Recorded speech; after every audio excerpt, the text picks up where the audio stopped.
रविवार की खबरों का आगाज करते हैं बुलंदशहर की इस बड़ी खबर के साथ, जहां पर थाना गुलावठी कोतवाली पुलिस और स्वॉट टीम लुटेरों से मुठभेड़ में बड़ी कामयाबी हासिल करती है। बड़ा बदमाश पुलिस के हत्थे चढ़ा है। तस्वीरें भी आपको दिखा रहे हैं मुठभेड़ के दौरान की बात की। और इस मुठभेड़ में सलमान नाम का ये कुख्यात लुटेरा है, जिसे आप देख रहे हैं तस्वीर में, ये गिरफ्तार किया गया। इसके पास से बरामद किया गया है सामान। 70 से अधिक आपराधिक मुकदमे इसके ऊपर दर्ज हैं। फिलहाल अस्पताल में भर्ती कराया गया है।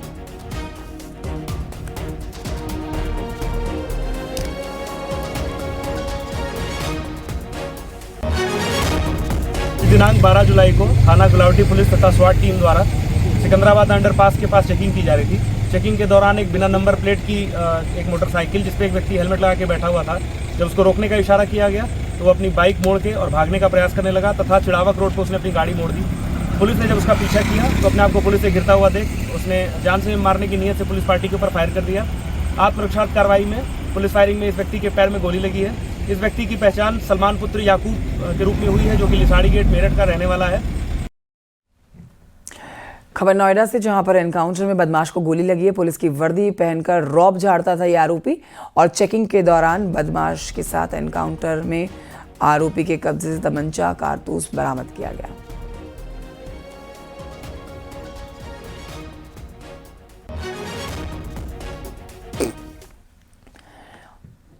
बस्ती जिला इन दिनों एक लेडी डॉन के आतंक से सहमा हुआ है। लेडी डॉन खुद तो पीटती है और अपने गुर्गों से भी पिटवाती है।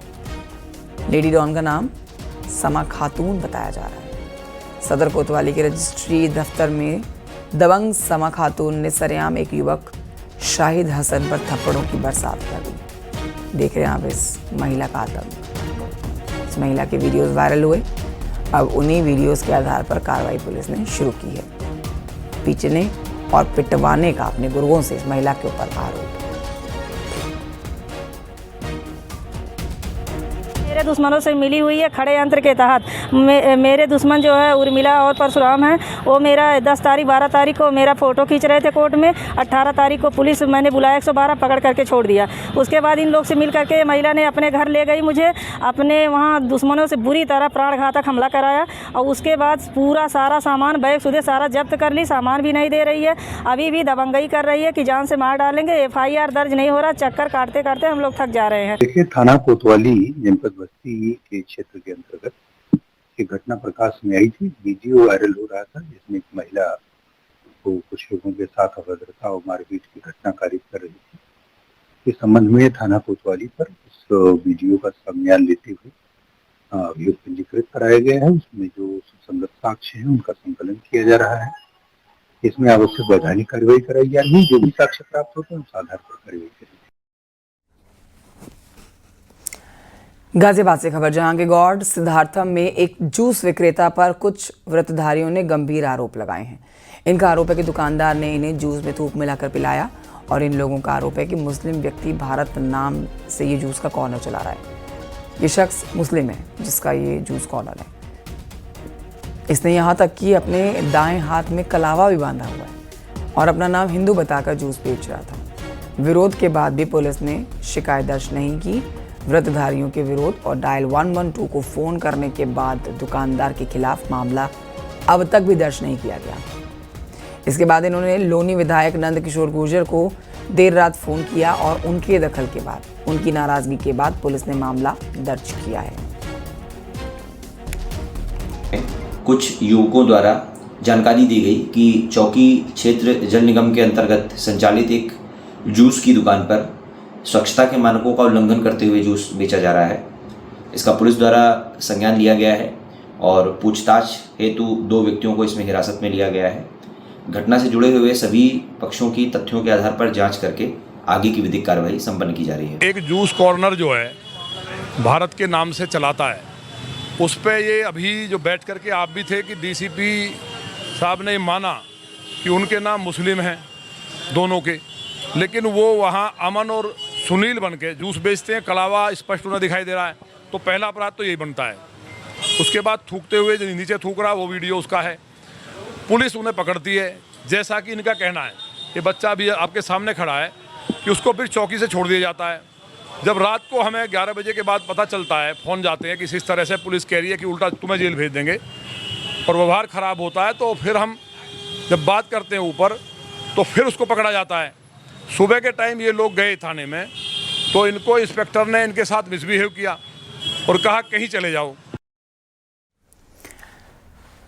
खबर गाजियाबाद के डासना जेल प्रशासन की तरफ से है। यहाँ पर महिला के लगाए गए आरोप झूठे निकले हैं। महिला ने खुद इसका खुलासा करते हुए आरोपों का खंडन किया। जिस महिला ने जेल प्रशासन पर जमानत के नाम पर पैसे मांगने और बंदियों से मारपीट के आरोप लगाए थे, अब वही महिला मीडिया के सामने आई और अपने लगाए गए आरोपों को बेबुनियाद बताया।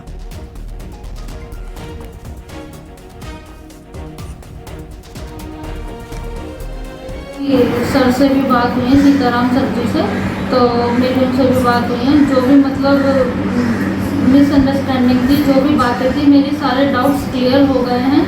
और मतलब जो कुछ भी हुआ है, किसी और लोग ने कुछ का कुछ बना के मतलब ये पूरी चीज़ें हो गई हैं खराब। ये जो शिकायती पत्र दिया है वो भी स्वयं जेल में रह के गए हैं, उनकी अभी कुछ दिन पहले ही जमानत हुई है। आज वो कुछ लोग, उसकी बंदी की पत्नी और बेटी वगैरह, ये लोग आए भी थे।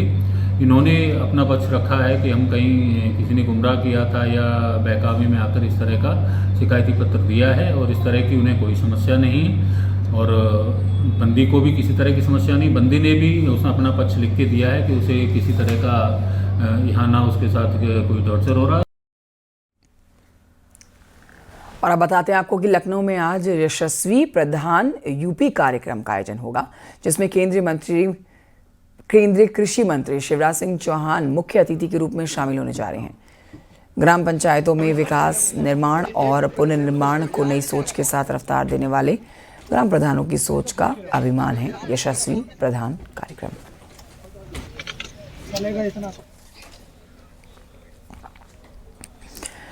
मुजफ्फरनगर से खबर, जहां पर कांवड़ियों का स्वागत फूल बरसा कर कराया गया है और हरिद्वार में गंगा जल लेकर कांवड़िया यहां से जो निकल रहे हैं उनका देखिए कैसे स्वागत होता है फूल बरसाकर। तस्वीरों में आप देख सकते हैं। कांवड़ यात्रा पर सुरक्षा को लेकर पूरे इंतजाम है और गंग नहर कांवड़ मार्ग पर ड्रोन से भी निगरानी की जा रही है।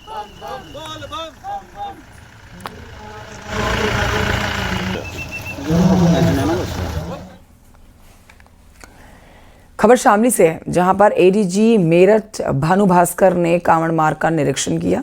उन्होंने पुलिस अधीक्षक और अन्य पुलिस बल के साथ ही हरिद्वार से पानीपत जाने वाले मार्ग पर पैदल मार्च किया है।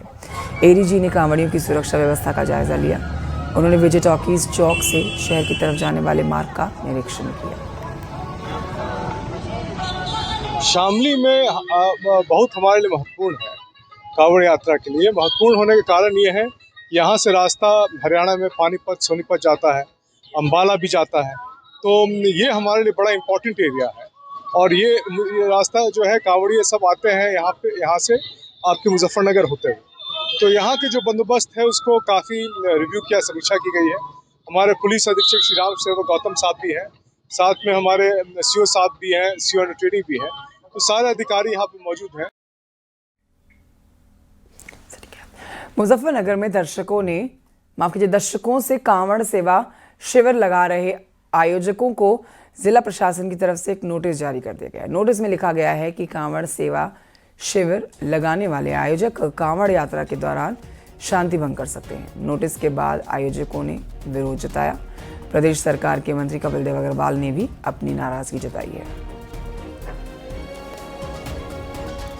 कोतवाली से किसी कांस्टेबल का फोन आया था, उसने मेरा नाम कंफर्म किया और ये कंफर्म किया कि आप शिविर लगाते हैं। मैंने कहा हाँ लगाते हैं। तो उन्होंने कहा मैं आपका चालान करके नोटिस भेज रहा हूँ। मैं कहा भाई किस बात का नोटिस भेज रहे, क्या जुर्म किया मैंने, क्या हत्या करी, डकैती डाली, चोरी करी, बलात्कार किया, बलवा किया, क्या किया?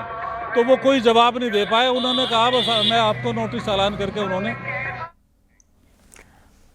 खबर मिर्जापुर से, जहां प्रेमिका ने आत्महत्या कर ली और बीते कई सालों से रिश्ते में थी, जो जानकारी मिल रही है। दिल्ली में कुछ समय के साथ में रहने के बाद दोनों ने एक साथ ट्रेन के आगे कूदकर जान दे दी। मामला चडेरू चौकठा गांव का है। लड़का लड़की प्रयागराज के रहने वाले थे।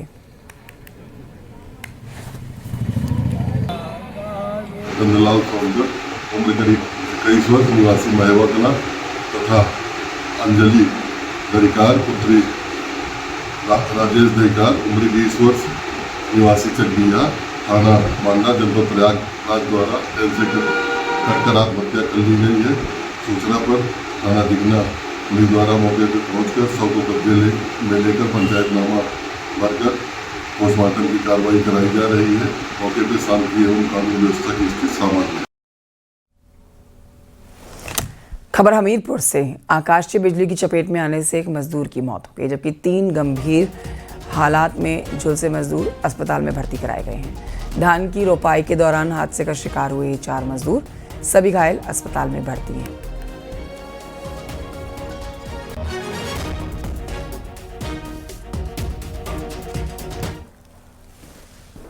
लखनऊ में सीएम योगी ने अपने आवास पर बैठक की और इकोनॉमिक एडवाइजरी ग्रुप के साथ सीएम योगी ने मीटिंग करके कई जरूरी दिशा निर्देश दिए। कई स्कीम्स की जानकारी ली गई। नए भारत का नया उत्तर प्रदेश की थीम पर सीएम योगी ने मीटिंग की। बैठक में रोजगार सृजन, वित्तीय विकास और प्रदेश की बदलती छवि को लेकर चर्चा की गई।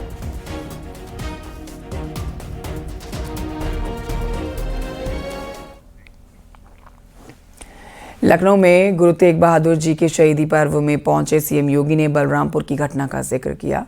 मुख्यमंत्री योगी आदित्यनाथ ने बताया कि अवैध धर्मांतरण में बलरामपुर में बड़ी कार्रवाई को अंजाम दिया गया।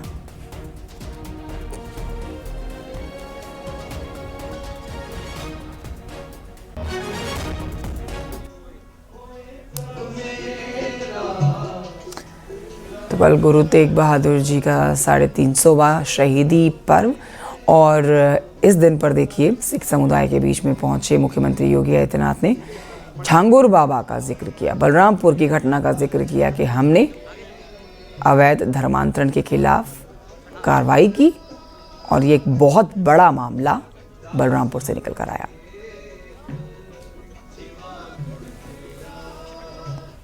हिंदुओं में, ब्राह्मण में, क्षत्रिय में, सिखों में,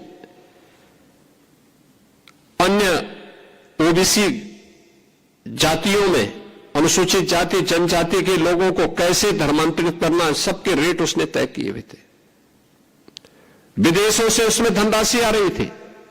आप सोचिए 100 करोड़ से अधिक का ट्रांजैक्शन अब तक उसके 40 खातों में प्राप्त हुआ है और लगातार उस अभियान को आगे बढ़ाने का कार्य कर रहा था। यानी कैसे धर्मांतरण के कार्यक्रम को आगे बढ़ाना है,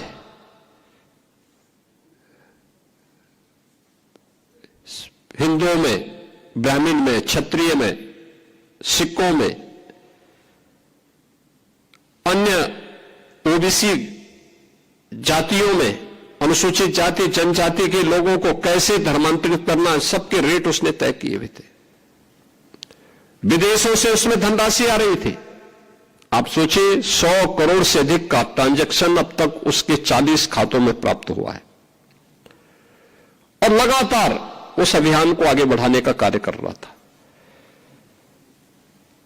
एक लोग किस रूप में देश का स्वरूप बिगाड़ने का काम कर रहे हैं।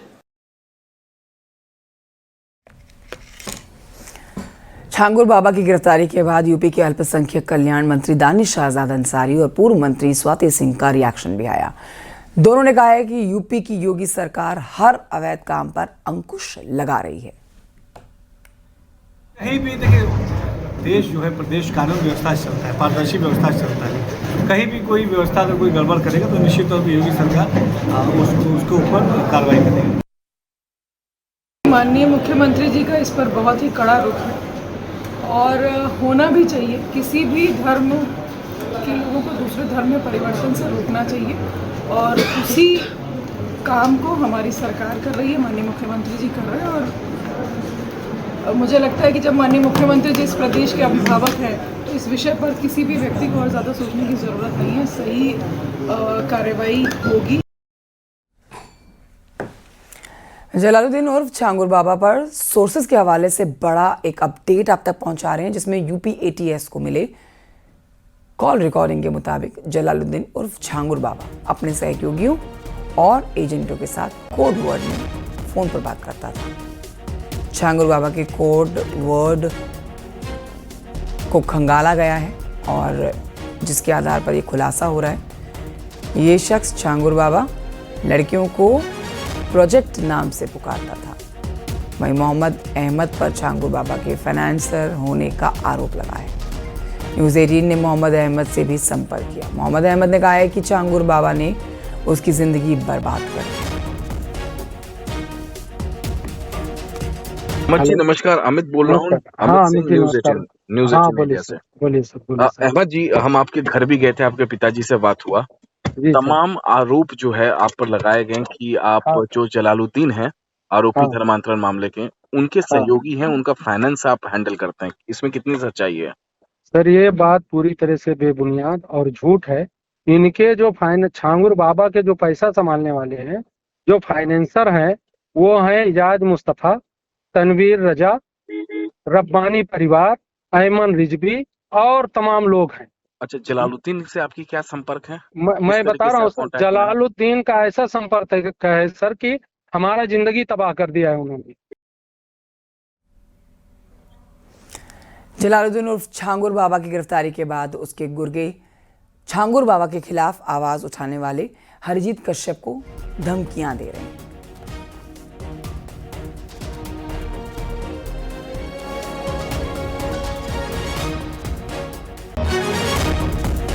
गिरफ्तारी के 3 तारीख के बाद तो ये चालू हुआ है सर हमारे साथ, और धमकियां पे धमकियां मिल रही हैं और मीटिंग भी हो रहा है। महुआ बाजार में 10-10, 20-20, 25-25 लोग बैठ करके एक बढ़िया मीटिंग कर रहे हैं कि हरजीत को मार दिया जाए। कुछ अगर हमारे साथ कुछ हुआ तो इसको मरवा देंगे, ये करेंगे, वो करेंगे। बाबा का नेटवर्क अभी काम कर रहा है? बिल्कुल काम कर रहा है। नेटवर्क क्यों नहीं काम करेगा सर? बताइए, जो लोग लीले हैं 25-25 लाख, 30-30 लाख, 20-20 लाख, उसको खाता चेक करवाइए ना, उनकी पत्नियों का खाता चेक करवाइए। मोबाइल से जो बात हो रही है, कॉल डिटेल चेक करवाइए। बाबा के घर पे जो सीसी कैमरा लगा है उसको चेक करवाइए। देखिए कितने लोग इसमें जुड़े हैं और कैसे क्या क्या कर रहे हैं सब। धर्मांतरण के आरोपी छांगुर बाबा पर एक्शन के बाद बीजेपी विधायक राजेश्वर सिंह का रिएक्शन भी आया सामने। राजेश्वर सिंह ने कहा है कि हर अवैध काम के खिलाफ योगी सरकार सख्त एक्शन ले रही है। इस तरह का नेटवर्क तो पहले ही तोड़ा जाना चाहिए। अवैध धर्मांतरण बहुत गलत है, बहुत गलत है। योगी आदित्यनाथ जी ने बहुत अच्छा कार्य किया, इसके खिलाफ लॉ बनाया, कठोर कानून बनाया। ऐसे लोग आज जेल जा रहे हैं, उनकी संपत्तियां जब्त हो रही हैं, ध्वस्त हो रही हैं, कठोर कार्रवाई हो रही है। योगी आदित्यनाथ जी के नेतृत्व में माफियाओं, अपराधियों के विरुद्ध लगातार कठोर कार्रवाई हुई है। अब तक 70,000 से ज्यादा अपराधी गैंगस्टर एक्ट में जेल भेजे गए हैं। 1,000 से ज्यादा के ऊपर रासुका, नेशनल सिक्योरिटी एक्ट लगा है। 1,000 करोड़ से ज्यादा उनकी संपत्ति जब्त हुई है। 220 से ज्यादा मुठभेड़ों में मारे गए हैं। इसीलिए आज उत्तर प्रदेश को हम कहते हैं कि हिंदुस्तान का सबसे सुरक्षित राज्य है। बांदा में आकाशीय बिजली गिरने से एक शख्स की मौत हो गई है। 2 लोग गंभीर रूप से घायल हैं। भारी बारिश के चलते पेड़ के नीचे खड़े थे ये और तभी आसमान से गिरी आकाशीय बिजली, जिसकी चपेट में आकर ये झुलस गए।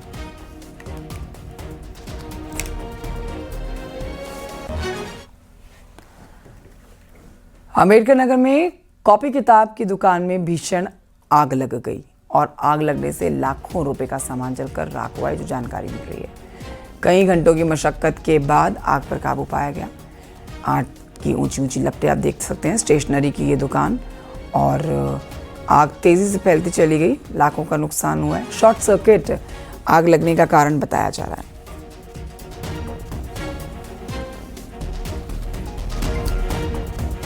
तस्वीरें आप देख रहे हैं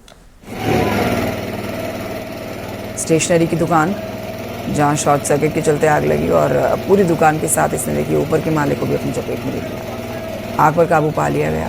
बड़ी मशक्कत के बाद आग बुझ पाई है, लेकिन नुकसान बहुत ज़्यादा हुआ है।